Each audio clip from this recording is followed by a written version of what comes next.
Welcome back. This is Dr. Garrett Castleberry again, working through our asynchronous dialogue video lecture for week 3, COM 4413, Communication and Cultural Change, exploring some questions from John. And John asks, and thank you for writing some questions about the 80s, about our docu-series episode we peeked into this week. How influential was the theme song from the television show Cheers in attracting viewers? Now, while I had no opportunity to poll former viewers of Cheers to see, I think we can all, if we assess the history of advertising and even just think about television programs, especially from our youth, maybe even, but let me ask you, right? You all. If I named a show, what's the first thing you would think of? Would you think of its theme song? If I say Full House, you think of its theme song? What about Seinfeld? You think of there's no theme song, but there was like the jazzy, riffy, little bass chord, kind of sound effects.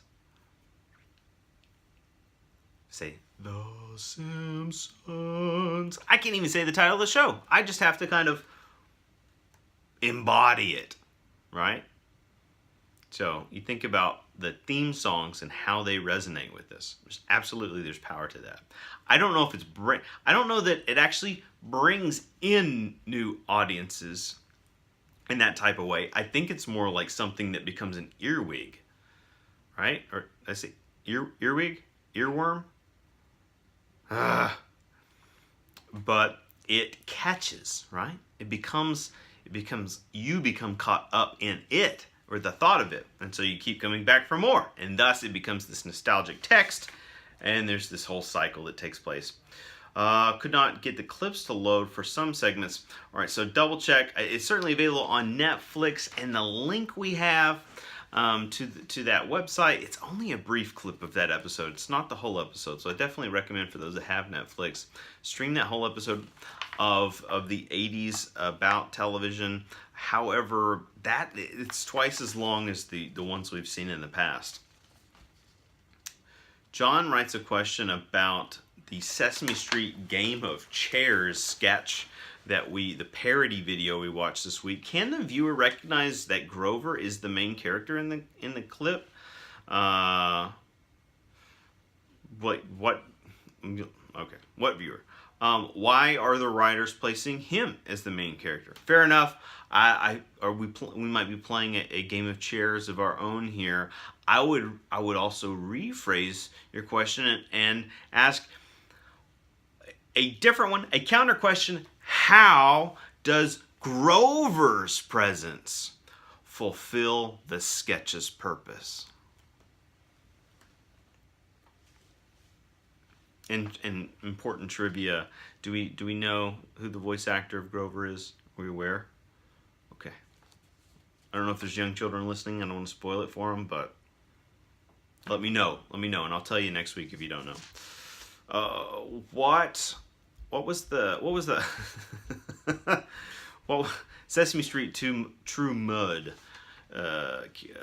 parody video.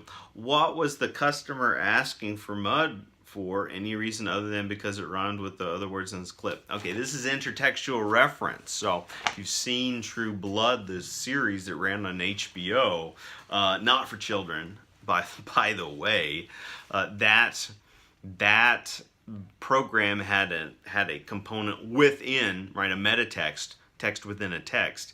There was a product drink that the vampires could literally purchase in stores, and it was called True Blood, and it was sort of the product that allowed these two civilizations, vampires and humans, to coexist in theory, right? And then so it was kind of a gimmick part of that plot. So yeah, that's why the person's ordering True Mud in the video.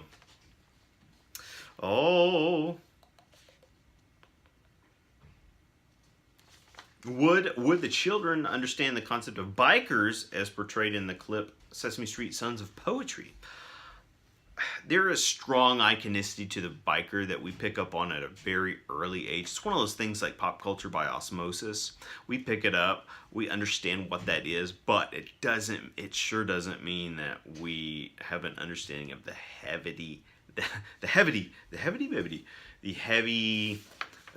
sort of serious, dark undertones of what that biker characteristic might really represent. You know, so, and that's a conversation we were all having on the discussion board. It seemed to be consensus, essentially unanimous, that not a problem, no concerns about the use of highly mature adult texts as parody material for like young, what do you call it, like Sesame Street age viewers. So very interesting. Enjoyed the comments there. Enjoyed your feedback. The authors describe, onto the Phineas and Ferb piece, the authors describe Phineas and Ferb by saying, the show's pleasures stem from a complex interplay of repetition and variation, end quote. Does repetition and variation have an influence on attracting children viewers? Why, yes. Yes. But it's much larger than that. The repetition and variation, and these are interchangeable terms with, convention and invention. These are core components to all genres of storytelling, of narrative. And so they're going to appeal to, children and adults alike.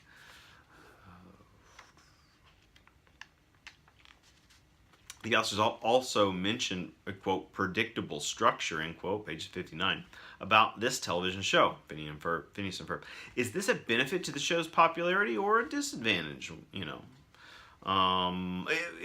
It benefits, that this predictable structure benefits its efficiency as an industrially manufactured ongoing product, okay? But, as we say, Mattel writes about how the pleasure of the text comes from even the children's recognition that not only will our narrative expectations deviate in some way, but we enjoy the episode as it moves along because we're unsure how it's going to either unfold differently or how the different pieces in different places will come together by episode's end. So nice questions there. Let's look at some questions from Elizabeth. In turn, Television in American Culture, on page 384, Mattel speaks on how adults are the ones defining what exactly the child audience is and applying meaning to that audience. Children are left out of these decisions. Well, I'm not a parent. I've been around kids enough to know that they're not mindless zombies. They're not mindless zombies. I remember how, my brother's kids actively engaged in TV and had fun doing so. Is it as simple as we're not pushing back on the content that big companies produce and demanding more educational shows and research into what benefits learning at a young age? A couple of responses here. Kids, well, in terms of their power, kids do not write shows for television. I mean, now we've got kids all over the place, zillion kids with their own YouTube shows, but kids aren't. We have child labor laws now that we mostly abide by. That doesn't apparently appeal to parents branding their kids on social media. That's an op-ed. Kids don't write shows, and nor do they make those choices, those production decisions. They don't have income, so they're not the leading consumers. Someone always has to buy for the child, for the child to possess. They're not paying the cable bill, they're not paying the internet bill, and so on and so on and so on. But they do hold some power. They have some sway, in that it is within the family, within social situations. It's emotional influence. Okay, so there's an affect power, emotional influence that children can have that could be a gateway to getting them more goodies or whatever they're seeking. In terms of the issues with, are we not doing enough for consumers? What do we need to do? Voice our concerns. Well, I mean, look what's happening. We're, not to tie it in too much, but it's all directly linked. We're cutting educational funding, so we're also cutting research funding. So there's, the less research funding we have, the less research can be performed on children and media and effects and stuff like that. And and if shows like Sesame Street are tied to funding for the arts, and the humanities, and then we kind of like take all of that away, well, we're kind of cutting the feet out from under the system that supports and can sustain the type of research and data that can help us make more informed decisions about what we want to or don't want to put in front of our children to consume. Back to the vast wasteland talk. FCC Chair Newton Minow referred to children's television as a vast wasteland. We've significantly improved educational content for kids, but I can't help feel like the wasteland could be applied here. Do we take things too far? Is it too much content? How do we sort through what's good for children? This is great. So for all any kind of intercombinations, this is essentially, we're thinking out loud here. This is a reason to bring it in close a little bit, right? Circle the wagons. This is why we develop courses like a digital media literacy at MacU and other universities. I was just reading, I was reading some syllabi online from other universities, other faculty developing these courses.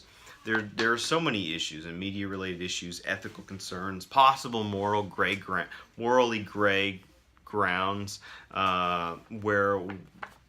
where it needs to be considered, right? Sometimes it's easy to just forget or turn a blind eye. So we need to, I think helicopter parenting is an unfair term sometimes used.